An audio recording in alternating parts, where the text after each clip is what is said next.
Hello, dear friends. This is Ewell Humphreys. Appreciate so much you tuning in to hear again one of my messages that I shall speak to you. A very short message, about 10 or 12 minutes. I hope it will help you to find some answers to your life and guide you where you need to go and do what you need to do. We find the Word of God will teach us those things. It'll teach us where to go. It'll teach us what to do. It'll give us light and give us strength. It's good medicine for the sick. Oh, it's good instructions for the foolish and the unlearned. It's good roadmap for those who are traveling and need to know where they're going. Oh, it's a word of life to those who are in death. It gives you life. And so the Word of God, we read in the Word of 1 John, a word on I've entitled Forgiveness of Sins. Forgiveness of sins. And the Bible says in 1 John, the first chapter, these words, "This is the message we have heard from him, and declare unto you that God is light, and there is no darkness in at all." So number one, we know that God is light. He is light, and we need light. What would we do without light? Go down to Egypt in the days of old when Moses walked among men. And when he called and the light went out, and there was darkness all over the land of Egypt. But the Israelites had light in their houses. But the Egyptians walked in darkness. There was no light. There was no light. Darkness, complete darkness. Even with their little lantern, it wouldn't shine, for the darkness was so deep that it couldn't penetrate. And finally Pharaoh cried and said, "Moses, send Moses. Moses, come to us. Pray to your God. Give us light. And whatever you need, you can have it." Listen, when you need light, you need a great part of life. What is riches if you had to live in darkness? Let the hand of God help you to see that God is light.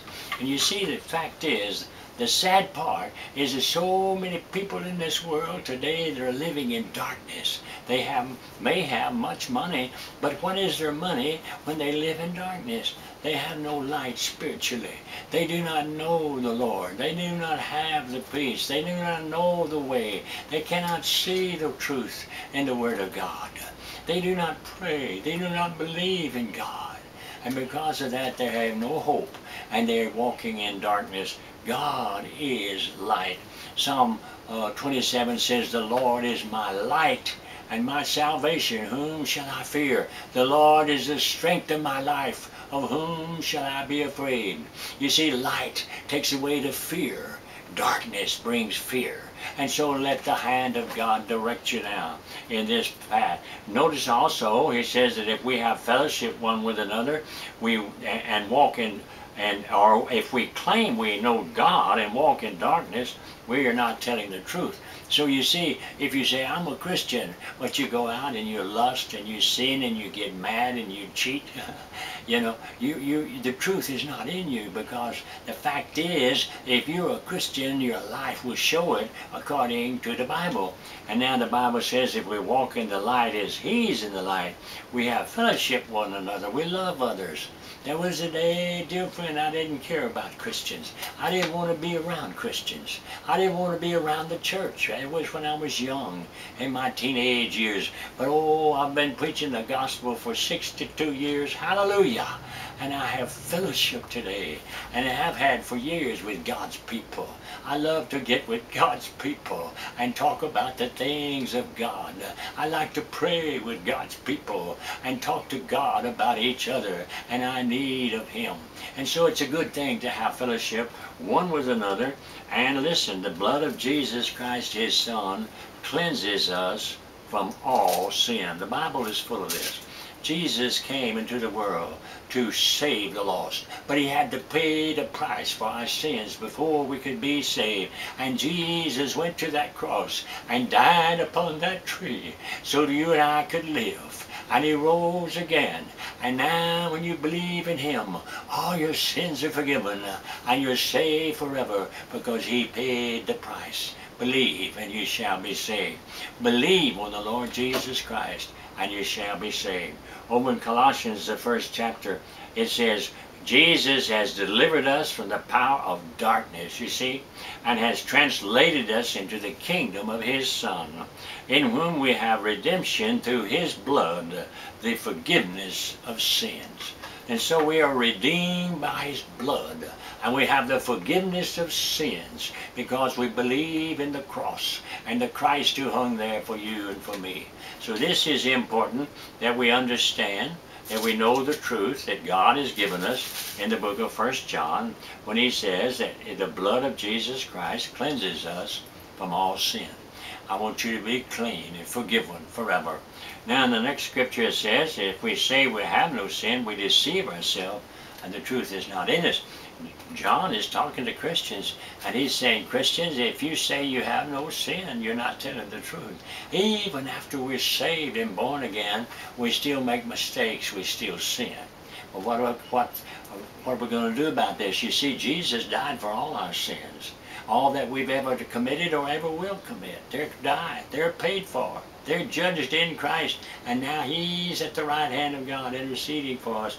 And when we make a mistake down here, what are we to do? Here's what we ought to do. If we confess our sins, he's faithful and just to forgive our sins and to cleanse us from all unrighteousness. So we need to confess our sins. It keeps your heart right when you confess your sin down here. Because if you don't confess them, you become proud, even as a Christian, and begin to feel that you're better than everybody else, and that you're stronger than others who are weak, and wiser than others that are foolish. And even as Christians, and you know more than everybody else. You see, our hearts become proud, even as Christians, and we need to confess our sin and say, Lord God, forgive us. I'm nothing without you. I'm all God. I'm in need of humility and prayer so I can depend on God and not upon me. So we need to confess our sins. It helps us depend on God instead of us. We need to confess our sins because it helps us to deny self. And that's what we need to do in order for the Spirit to work in us. And that's important. Yes, praise God. Hallelujah. So we know that we are cleansed from all unrighteousness. I'm so grateful.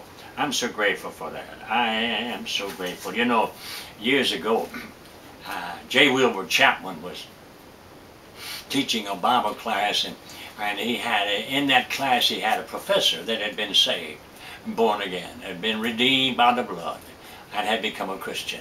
And this professor had been an alcoholic. But he had found the Lord, and God had saved him, and Chapman had been an instructor and a friend and a real advisor for him for several years. And the professor was in his class. He was a professor in college. And so Chapman said, as he was talking, he quoted Psalm 103, verse 7, and it said this. It says, as far as the heavens are above the earth, so far is my mercy above those who need it. And as far as the east is from the west, so far have I removed all your sins from you. As far as the east is from the west, so far have I removed your sins. He's speaking to you, Christian. You that have been saved by the grace of God and bought by the blood. You belong to God. You have been redeemed and your sins have been forgiven. And the Lord said, as far as the east is from the west, I have put away your sins forever. And so Chapman said to the professor, Professor, you're a professor and you teach mathematics. Tell me, how far is the east from the west?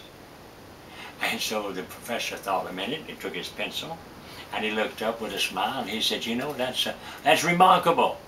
He said, you know, if you start from this point and go east, you'll be going east, and west will always be behind you. And if you go around the world and you come back to this very point, he said, you're still going east and the west is still behind you. He said, how far is it from east to the west? It's immeasurable. There's no way you can measure. Hallelujah. Hallelujah. Hallelujah. The Bible said God has forgiven us and put away our sins as far as the east is from the west. Hallelujah. May it be so with you, my dear friend. God bless you, and know that God loves you. And the Lord is guiding now your way. And He wants you to walk by faith and trust in Him. You've been worried about some sins you've committed. Quit worrying about them. They're under the blood. God has forgotten and put them away as far as the east is from the west. He'll never remember them. In every measurable time of trouble, look up and know that God's grace is immeasurable. And you're safe, you're secure forever, and you'll walk in light with Him. God bless you. God keep you in His will. God help you to know He loves you.